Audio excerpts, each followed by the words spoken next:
Sir आप चुपचाप पैसे दे दो, नहीं तो हमारे पास पैसे निकलवाने के कई और भी तरीके हैं। एक काम करो भाई, तुम पुलिस को ही बुला लो। जब पुलिस आएगी क्या पता वो मेरा पर्स ढूंढ के ला दे और फिर मैं आपको पैसे दे दूंगा। सर आपका बिल। कितना हुआ? सर आपके 1000 रुपये हो गए। अरे इतना सारा हो गया। जी सर।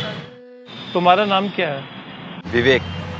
देखो विवेक, मैं तुम्हें बताना भूल गया, मैं तुम्हें पैसे नहीं दे सकता, मेरा पर्स चोरी हो गया। देखिए सर, मजाक मत करो, आप अपना बिल दे दो प्लीज़। मैं मजाक नहीं कर रहा भाई, मैं पैसे नहीं दे सकता। सर आपके पास पैसे नहीं थे तो आपको पहले बताना चाहिए था ना। हमारी मर्जी होती तो हम खिलाते या नहीं खिलाते।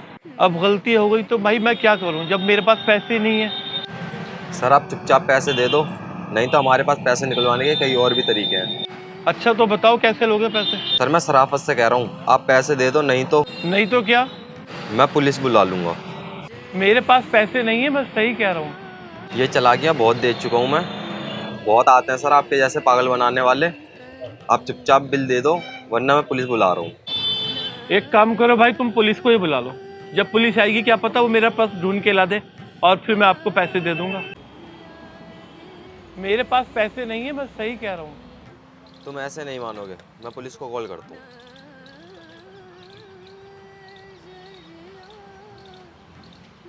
चलो छोड़िए सर, आप झूठ तो खैर नहीं बोलोगे और शरीफ भी लगते हो। कोई बात नहीं सर, मैं आपका बिल दे देता हूँ। अरे अरे रहने दो। ये आप 1000 रुपये रखिए अपने पास, ये रखिए, पैसे मैं दे रहा हूँ। आपका 1000 रुपये का बिल है ना भाई, तो ये आप 1000 रुपये रखिए। अभी तो आप अरे कोई बात नहीं भाई, मैं आपका टेस्ट ले रहा था और ये 25,000 रुपये आपको ज़रूरत है अपनी माताजी के इलाज के लिए। ये आप 25,000 रुपये रखिए भाई। अभी ठीक आपको कैसे पता चला सर? भाई, जब मैं इधर आ रहा था रेस्टोरेंट की तरफ तो मैंने आपकी और आपके ऑनर की बात सुनी थी। आप कह रहे थे उनसे कि भाई आपको अपनी माताजी के लिए पैसे चाहिए 25,000 रुपये। सर आपसे एक बात करनी थी। हाँ बोल, क्या हो गया? सर मेरे को 25,000 रुपये अर्जेंट चाहिए। 25,000 रुपये? हाँ जी। और मम्मी। तेरे पिछले एडवांस का क्या होगा? सर मैं धीरे धीरे सब आपको चुका दूंगा। मम्मी की तबीयत ख़राब है, हॉस्पिटल में एडमिट है, उनके इलाज के लिए डॉक्टर ने 25,000 रुपये अर्जेंट मंगाए। देख विवेक, 25,000 तो तू भूल जा। सबसे पहले तो ये बता, तू अपना पुराना एडवांस किस तरीके से उतारेगा? सर मैं धीरे धीरे आपका काम करके सारा चुका दूँ।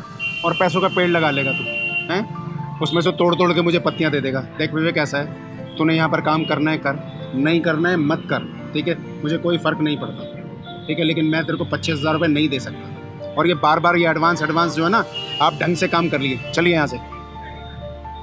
मैंने सब सुना जब तुम अपने मालिक से पैसों की बात कर रहे थे। कोई बात नहीं, मैं तुम्हारा इम्तहान ले रहा था, क्योंकि आजकल मेरे भाई लोग झूठ बोल बोल के ना पैसे लोगों से लेते हैं। और बाकी ऐसी कोई बात नहीं है, तुम अपने इम्तहान में पास हो गए और ये पैसे आप रखो मेरी तरफ से माता जी के इलाज के लिए। जी शुक्रिया सर, आपने मुझे ये पैसे दिए, पर मैं आपसे ये पैसे ले नहीं सकता, मैं आपको जानता भी नहीं। यही तो तुम्हारी ख़ास बात है मेरे दोस्त, मुझे ना जानते हुए तुमने मेरी मदद करी, इसलिए ये तुम्हारा इनाम है मेरी तरफ से। लेकिन सर।